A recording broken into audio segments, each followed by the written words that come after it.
makakapanin po natin si Police Superintendent Gilbert Guerrero ng Police Regional Office 6 na siya pong tagapagsalita. Superintendent Guerrero, magandang hapon po sa inyo. Yes sir, magandang hapon po sa nakikinig at nanonood po sa atin. Magandang hapon po sa ating lahat. Opo, dito po sa pag-atake po ng mga NPA, ano po, mga ilan ho ba yung naka-duty police noon at yung mga umatake ay ano rin pong dalang mga armas ng mga ito? Sir, bagkus po yung police po natin nasa 50% po na nandun at the time, dahil kasi po linggong araw po na yan. At iba po sa kanila ay nasa labas, at iba po doon nasa loob, at iba po doon is nasa likod ng police station. Kung masasize na po ng mga nakapagkinig at tagapagpanood, yung police station po ng Mahasin Municipal Police Station dito po sa probinsya ng Iloilo, sir, is malapit po to sa kalsada. At po sa trabaho ng ating kapulisan, hindi po pwedeng maiwasan that yung mga tao pong lumalapit sa atin, we treated them as a normal at ordinary citizen. Hindi po natin pwedeng sabihin, tanungin po muna yung lahat ng pumapasok, NPA po ba kayo o hindi. Yan po yung isang rason kung bakit po sir kinukontinanin ng Police Regional Office yung karahasan at yung criminal act na ginawa po ng isang armadong CCP-NPA dito po sa isang bayan sa Iloilo Province po. Opo, dahil may peace talks na isinasagawa, no? Meron ho bang hakbang na gagawin yung PNP kaugnay po ng pag-atake na ito? Sir, sa ngayon po, it really takes a lesson for Police Regional Office 6.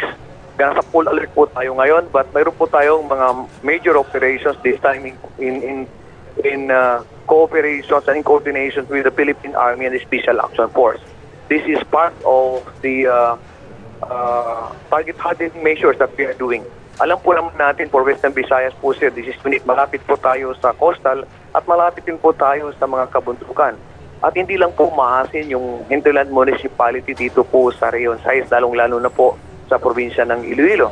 So then we have to strengthen our target hardening measures, making our municipal police station po become hard target sa anumang pananalakay at paggawa ng atrocity o paggawa ng krimen ng CCP-NPA po. Opo, yung may mga, sa mga reports may mga communication equipment din po na nakuha sa mga pulis. So, paano nyo po plano i-address yun para hindi rin namomonitor yun hong galaw ng mga pulis ngayon po? Sa ganun po sir, we have already special program for that. Tama po kayo kasi mayroon po isang base review at mayroon pong handed review na nakuha. Most likely, we are now on the process of changing our codes number all over Western Visayas. Tama po kayo, this is for our security. Opo, at bilang panghuli po, ano ho ang mensahe niyo sa mga kababayan natin dyan sa Mahasin kaugnay ng insidenteng ito at dun ho sa mga pulis na bago hong itatalaga naman dyan para ho sa security ng bayan?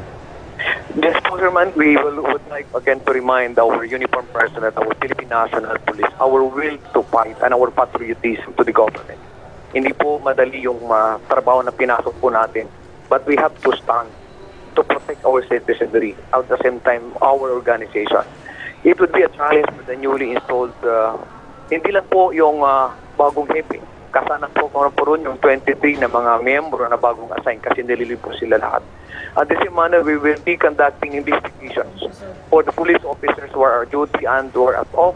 And if evidence warrant for the charging of administrative case, we will do so. Second, we will also conduct the filing of cases against this criminal act of robbery at the same time of carnapping na ginawa po ng armadong kalalakihan na pumasok po sa municipal police station. And po sir, nagkakandak po tayo ngayon ng investigation as to their allegations when in fact yung mga sinasabi po ng dahilan kung bakit po nila pinasok ay malumang istorya na po ito. Ngayon pa po ba nila gagawin na sa Duterte administration where our campaign against illegal drugs ay pinaigting po natin? Bakit nung una hindi po nila ginawa ito? Bakit ngayon lang? Probably this is a strategy to justify their act. Kasi po rito sir, ang bayan ng Mahasin at daong province of Iloilo, kinukondina rin po yung ginawa nilang pagkuha ng mga gamit ng ating kapulisan, including the personal property and the property of the government po. Maraming po salamat sa pagkakataon at mga updates si Police Superintendent Gilbert Guerrero ng Police Regional Office 6. Maraming po salamat, sir. You're welcome po, sir, at mabuhay po kayo.